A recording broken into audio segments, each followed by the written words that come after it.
Folks, come here. I hope my wife G isn't watching. And please don't tell her that I said this, but she is right 97% of the time. Now, please, she can't know that. Don't tell her. Usually when my wife advises me about something, she's mostly spot on. Mostly.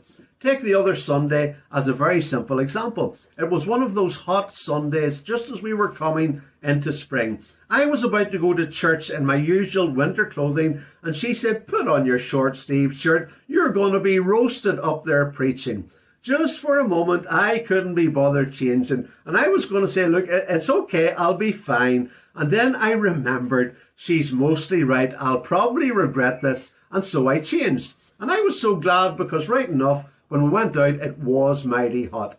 A simple example, advice given, advice taken. It's good to have people around us who give good advice. However, it is a mistake when we see the Word of God as just simply advice that we can take or leave.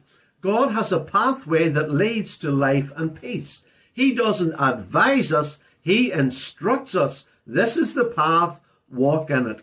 Our verse today in Proverbs 3 instructs us not to lean to our own understanding. In all our ways acknowledge Him, and He shall direct your paths. Not advise your paths, but direct your paths. Whatever the problem, whatever the situation, the Word of God has the answer and the way forward. His Word is a blueprint and a roadmap for life.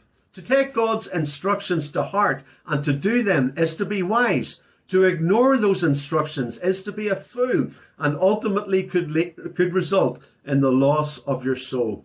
Isaiah 53 reminds us that by nature we are like sheep who go our own way. But the person who follows God's way has to be like the salmon. That's the fish that swims against the natural flow of the river. God's way isn't always the easy way, but in the words of the songwriter, God's way is the best way. God's way is the right way. I'll trust in Him always. He knows what's best.